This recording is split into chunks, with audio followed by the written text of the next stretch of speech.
God bless everybody today. It is May 15th, 2023. This is a Daniel 8 and 10 update. There's a lot going on here. I just wanted to cover a number of things. I'm going to make a short video. So, first thing we want to cover today is the election. The Turkish election results have come in.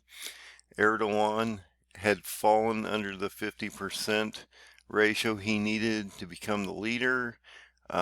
As you can see, he is in a marginal lead at this moment, and even if we added the additional votes from the other two candidates, because there were four candidates in this party, this person, and I'm not going to say his name, this Kurdish individual would barely win.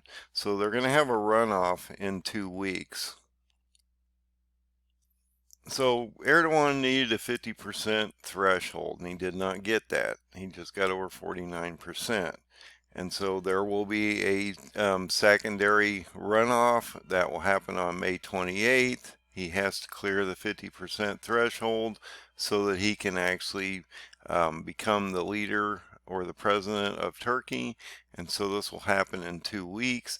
As you can see, Erdogan has basically captured the majority of the votes, and like I say, if you add those two additional leader or presidential candidates votes into this mix, they would barely surpass Erdogan's votes. And so I believe that if you go to that chart and you look at the potential outcome, Erdogan is likely going to win. And I've been talking about this. I believe and I have predicted for some time that Erdogan is the white horseman of Revelation, and that once he wins, he will unleash a ground invasion against Syria, into Syria and Iraq, against the Kurds or the Medes. And so this is extremely important. And then, if you look at the paradigm, we get into October, where I believe he will actually be attacking Israel by that time. And so we have about 5 months to see this play out, if it plays out at all. So, as I was saying before, that Erdogan had moved up the election date. He had originally set it for June, and then he set it for May 14th of May 14th of 2023. Well, this was also the 75th birthday of Israel, and so I believe he did that for a reason, and I believe that is a signal to Israel that once he wins this election, he will send the king of the north. The king of the north is Erdogan. In the Bible, if you go the king of the north, I've talked about this many times, is represented by Turkey. A lot of people believe it's Russia.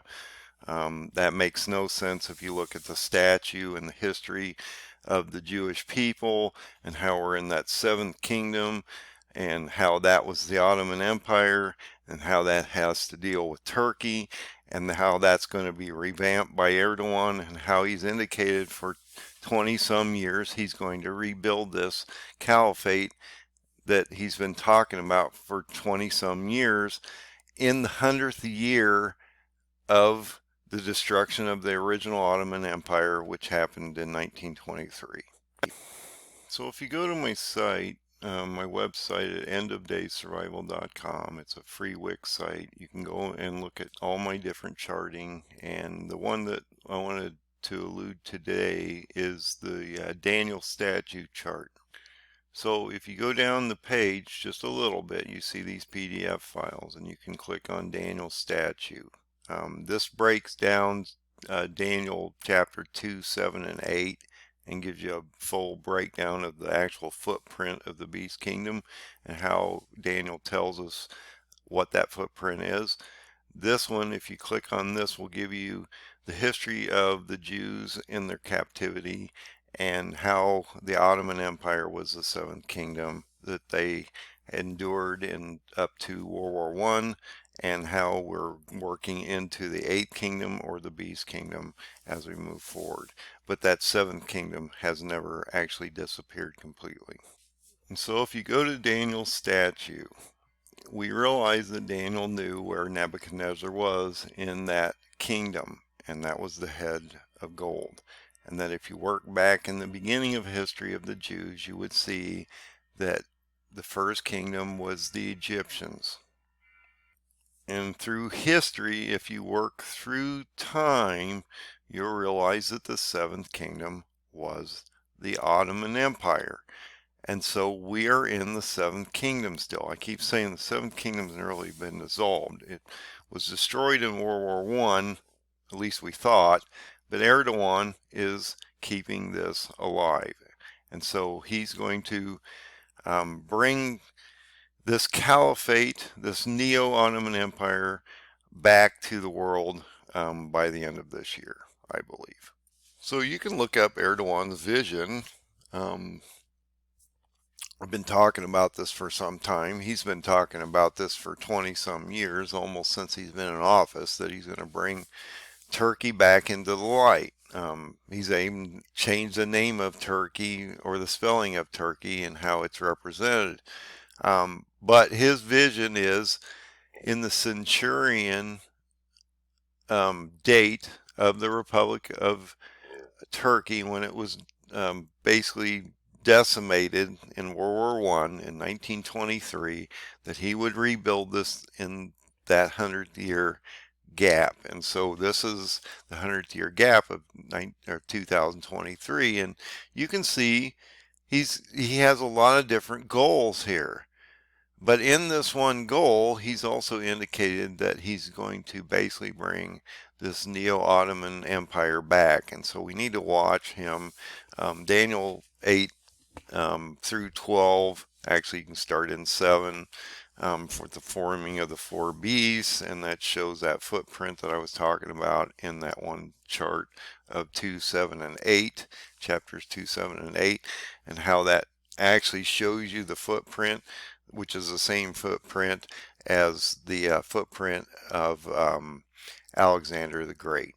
And so if you click on that secondary chart, which breaks down the 12 chapters of Daniel completely from beginning to end, it shows you those footprints that he was talking about, and how they all radiate in the Middle East, and how over time the beast kingdom would form out of these three beasts. We would see a fourth beast kingdom and its footprint, and you can see that footprint. This is the same footprint as Alexander the Great's footprint. So if you were to blow this chart up, you would see the different kingdoms: the Neo-Babylonian kingdom and its footprint, the Medo-Persian Empire and its footprint, the Greco-Macedonian empire and its footprint, how these were represented, all these different kingdoms that Daniel was talking about in the Middle East, and how it would end up being a fourth beast kingdom footprint, and how that encompasses the area of basically Ezekiel 38 and 39. But you have to realize that Daniel 8 starts this picture first. Okay, and so Daniel 8 clearly states that the Medes or the Kurds would align with Persia or Iran, and then Turkey would crush them. And so we're going to watch an invasion right after Erdogan wins his election. He will invade through Operation Claw Sword into Syria and Iraq. And so we need to watch that, and that election cycle is in 2 weeks, that runoff. And so right after the end of May, we're going to potentially see this invasion. And because this is all dealing with Kurds, everything over around Turkey is about the Kurds. Finland and Sweden not getting into NATO is about the Kurds. This guy running against him is about the Kurds. The woman in Turkey that had the head scarf that was killed was a Kurdish woman. There's so many things that relate to the Kurds or the Medes here. And if you look at Daniel and how it's structured between Daniel 8 and 12, it indicates that Darius the Mede is all over the place. And so why is he talking about these Medes? And if you go back in history, you'll realize they are the Kurds. So you can easily Google these things. I mean, that's what I mean. You can find this information out. You don't really need me to do this for you. You need to come out and do your own research. So the Medes are the Kurds in equivalency. And so we need to understand who these people are and why they're going to affect us and why Daniel talked about them so heavily between chapter 7 and 12. So as I've been saying for a while, I believe Erdogan is the White Horseman. He will be reelected. If he doesn't get reelected, then I'm just probably wrong. I'll be the first one to admit it. But based on my research, based on everything I've shown you, based on nothing to do with feelings or misinformation, but Daniel was giving you the meat of everything. His statue, the history of the Jews. And if you look at that statue, you'll notice that there's no communist regime in there. It has nothing to do with the Russians, other than they're in the pic, they're around, they're selling weapons, they're dealing with people and constantly and stuff, and so Russia's going to be part of this picture. But if you look at the old King James Version Bibles, Rosh is never mentioned, and it's a misinterpretation of chief leader in Hebrew. So, like I've been saying, you can't misinterpret the Bible. You have to look at what he's giving you. Rosh, which is never mentioned in the Bible, only means it's the head, top, chief, or leader, or beginning, and it has nothing to do with Russia. And so if you use the proper Bible, a King James Version, an older one if possible, you'll indicate in Ezekiel 38 and 39 that the chief prince of Meshech and Tubal, which are found in Turkey, is the leader Gog of the land of Magog. Okay? You don't see a Rosh here. Where's Rosh? Do you see Rosh here and anywhere? I hate when they do this because it just totally distorts the Bible. And you see these guys out here pushing the Russian narrative constantly. And it's a false teaching. It says nothing about that. You can go to any King James Version. There's no Rosh anywhere out here. It's a translation of chief prince into Hebrew, and it comes out Rosh, and then they say, well, it sounds like Russia. Well, I'm sorry. You're just wrong. At least I believe you're wrong. And we're going to find out soon, because the next few months, Erdogan's going to unleash the armies of the north against Israel and against the Middle East. So we're going to find out soon. So when you hear this narrative, you need to bring this out to these people and say, look, how do you get that? When it clearly indicates it's not there, and when you look at the chief leader or prince or king that comes from this area, that this has to deal with Rosh, or a Hebrew translation of chief leader or prince or leader of that area. Now, on the other hand, we have this escalation of the Gaza area with Israel. This includes Hamas, Hezbollah, you got the West Bank, Golan Heights, you got all these different places that are affecting Israel. They're in a ceasefire, but it's not really holding up very well. Gaza, or the Hamas has launched I believe in this article, 1,200 and some, 1,234 rockets have been fired from Gaza. So they're trying to quell this down and get it to stop. And this is a pretty good article because you can see all the different areas that are being affected in Jerusalem, where Tel Aviv is, Jerusalem, how it's wrapped around West Bank, and how Gaza is launching these missiles into Israel and against Jerusalem. And so all these things are being affected, and how Egypt and Jordan, and all these groups are also being affected. And so all these groups are in this, as it's indicated in the Bible. They have hundreds of thousands of rockets. They've only launched about 1,234. I think the last barrage before the ceasefire, which is not going to hold, was over 100 missiles, and most of them are knocked down, but some of them do get through. Um, it says up to 33 Palestinians have been killed since Tuesday in Gaza, and so this is heating up. And I believe also one missile hit Israel and killed an individual there also. So they're sustaining casualties on both sides of this equation. Wanted to bring up the Bitcoin thing. I know this probably gets old to a lot of people, but you are going to see a market crash in literally 30 to 45 days. I keep saying the 4th of July is going to be terrible. We'll see what happens. I originally had started this out on the daily chart or moving to the weekly chart because time expands out and you need to expand out with it. And I keep saying we'll start from the daily chart, we'll move to the weekly chart, we'll move to the monthly chart, and before long you'll see it on the yearly chart. It expands out over time. I keep saying this, that you're in a specific point in time, but as it moves out, this whole thing stretches out, okay? And so we need to keep an eye on this. But what I wanted to show you is this. So in this chart, this head and shoulders is playing out. I've been talking about this for a while. I saw it to form, okay? And as you can see, it did go a little above 29 to 30,000.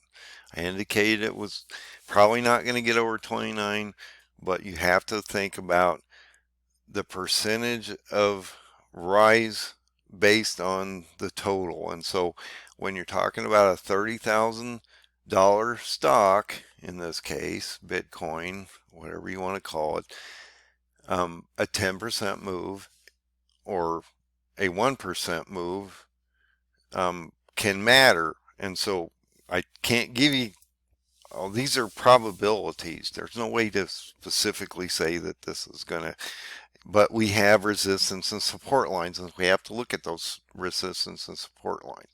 Okay, as you look at this, it's formed the head. It's starting to move down back into the neck again. This is going to drop out, and it's going to drop out fairly quickly because if you look at the center of this, okay, this is a weekly chart, okay, and you look at where we are from here to here, we're going to get ready to move down to the neck within the next 2 weeks, which is amazing because we have a rate hike potentially on June 2nd, I believe. So the last rate hike, actually it's June 13th. The last rate hike we just had where he raised 0.25 was May 2nd and 3rd, and then he's going to do it again like on June 12th and 13th or something like that. I think it's on the Wednesday. So we need to watch that. The numbers are not adding up for Jay right now. He's not gaining on unemployment, and inflation is extremely sticky and it's not going anywhere. And so he's not winning either of his mandates, even though the 2-year bond has fallen out. He should be following the 2-year bond. It's telling him that he's getting ready to collapse the system because he's not listening to the bonds. So anyway, let's keep an eye on that. So just to talk about this real quick, we had that first shoulder form. You've got the head form. It's getting ready to drop down.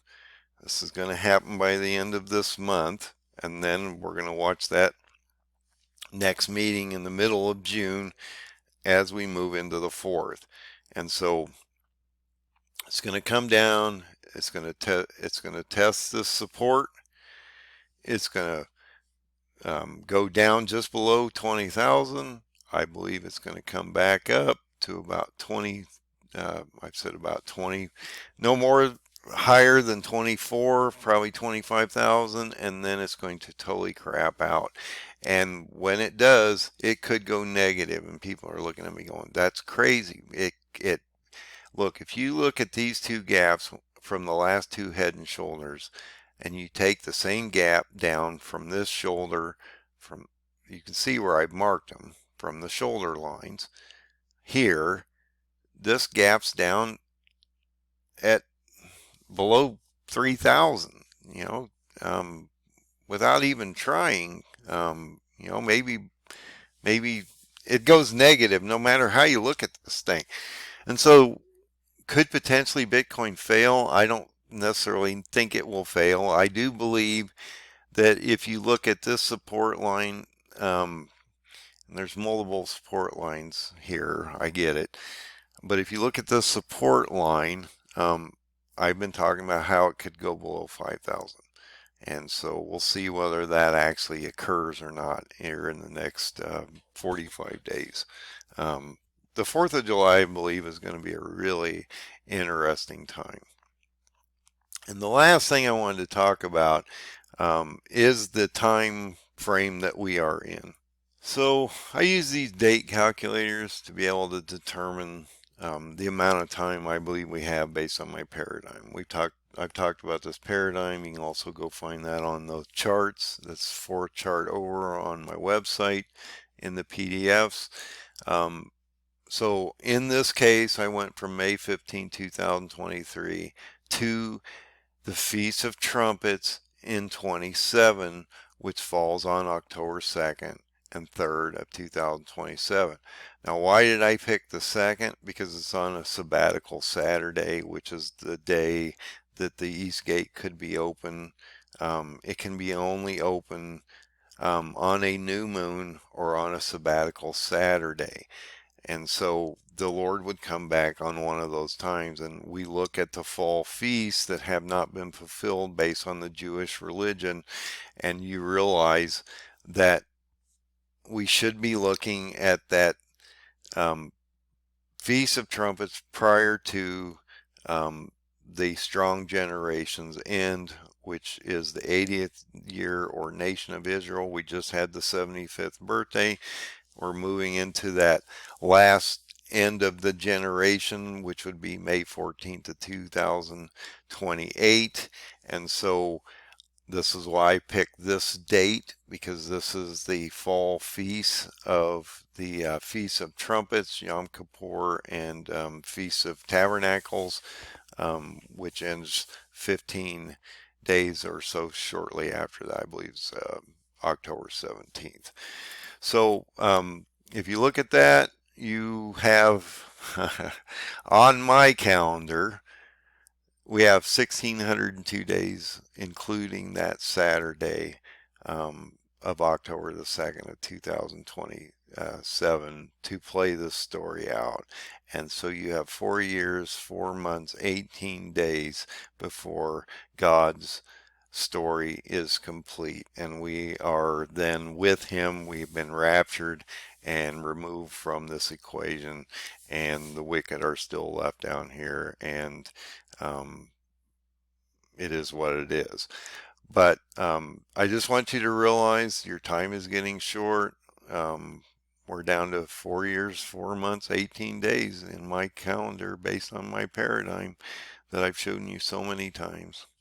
So if you go to the paradigm, which is the 4th PDF, and you go from October 2nd, 2027, the Feast of Trumpets is when I believe we will be raptured, and you work that back to where we are today, which would be back in here, about right in here actually, or actually right about in here, because we haven't completed Daniel 8.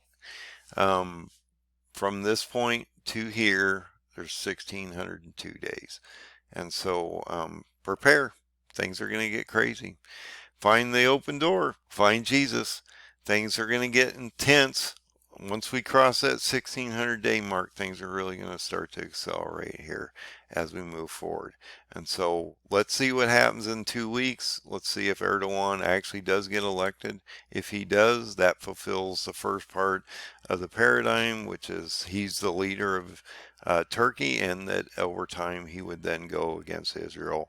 And I believe you will see that within the next couple months. So have a great day and good night.